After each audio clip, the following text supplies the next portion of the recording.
Ever feel like, I don't know, some of those classic classroom tactics were kind of like more about control than actual learning? You know, like dangling a good grade or threatening to disappoint the teacher. It's a fascinating perspective. And it's one this chapter really dives into headfirst. So today we're exploring this idea of the sacredness of personality in education. Sounds kind of lofty, right? It does have a certain ring to it. But this author, they make a really compelling case against some really, really common teaching methods, arguing that they actually stifle a child's intellectual and moral growth. Yeah, and what's so intriguing here is this author's assertion that so many well-intentioned teaching practices can actually kind of infringe on a child's personhood. Okay, so unpack that a little bit. They're advocating for a pretty radical shift, really, in how we view that whole student-teacher relationship. So let's get into the nitty-gritty. The author calls out a few specific things. They actually call them crimes against a child's personality in the classroom. And first up is using fear and love as motivators, and specifically a student's desire for teacher approval. This is where it gets a bit insidious because it can create this learning environment that's sort of fueled by dependence rather than genuine curiosity. Right. So imagine a classroom where every action is geared towards, pleasing the teacher instead of actually exploring a subject for the sheer joy of it. Yeah, I can see how that could really backfire. I mean, creating students who are terrified of making mistakes and, hesitant to think for themselves. Exactly. It becomes less about embracing the unknown and more about, seeking that external validation. Yes, precisely. The author argues that instead of fostering this genuine love of learning, this approach ends up creating this need for, constant reassurance, so this reliance on external rewards to stay motivated. And it doesn't stop there, right? They also take issue with this reliance on suggestion and influence in the classroom. It's like we're trying to mold students into these mini versions of the teacher. Yeah. And that can be so detrimental to developing independent thought. Yeah. Because if you're constantly steering students in this predefined direction, you're not really equipping them to navigate the nuances and complexities of knowledge on their own. Yeah, it reminds me of that saying, give a man a fish and you feed him for a day. Oh, I know this one. Teach a man to fish and you feed him for a lifetime. Right. Except in this case, it's more tell a student exactly what to think and they'll never learn to form their own opinions. That's a much better way to put it. Yeah. That's really it, isn't it? This idea of fostering intellectual independence, it's so central to the author's whole argument. Right. And it actually connects to their next point, too, about the exploitation of natural desires. Yes.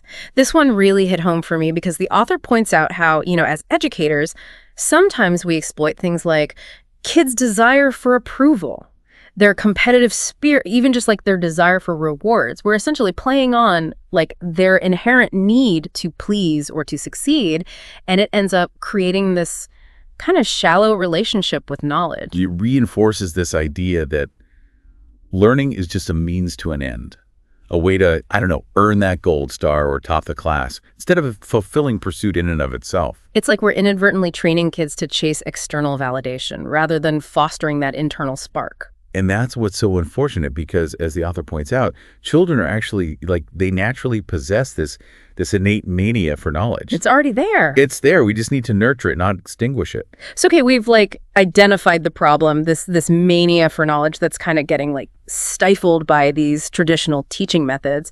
But what's the alternative? How do we actually, cultivate that genuine desire for learning? Well, the author has a pretty compelling solution, actually. A literature-rich education. Okay. They really believe in the power of immersing children in stories, allowing them to explore ideas, different worlds, all through, the pages of great books. It's about providing that space, for exploration, for encountering different perspectives, kind of grappling with those complex themes, but in a way that feels, organic, engaging. Exactly. And it's not just about passively absorbing information either. The author also really emphasizes the importance of expression. of giving kids the tools and the freedom, to articulate their own thoughts, their interpretations. They actually praise like the natural rhetoric of children, the way they just like innately use language to understand and explain the world around them. It's like we've forgotten that storytelling is this like innate human impulse. It's powerful. It's so powerful, and it can be harnessed to like, deepen understanding and foster this genuine love of learning. It all ties in too with the author's emphasis on continual progress. That incremental growth that happens when we're constantly engaging with new ideas, building on what we already know. And that's so different from, right, the way learning happens when it's sort of exam focused, which can be so static. It's the difference between like memorizing a bunch of facts just to like ace a test versus cultivating this genuine thirst for knowledge that just like propels you forward. You're always seeking that deeper understanding. And the author seems to be suggesting that this shift in perspective might have, ripple effects that go way beyond just the classroom. Okay. They actually envision a society that's transformed by this approach to education. Okay, now we're getting to the good stuff. So societal transformation.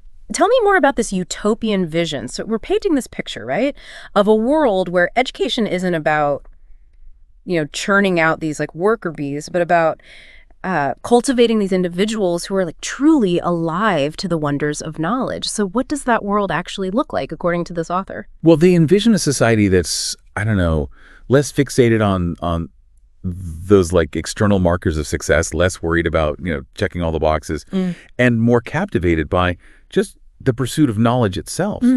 Imagine a world where individuals are driven by this like intrinsic desire to learn and to connect with others through, these shared intellectual passions. It's kind of a tantalizing image, isn't it? A world where people aren't just like climbing the ladder of success, but are actively engaged in expanding their understanding of the world themselves. Exactly.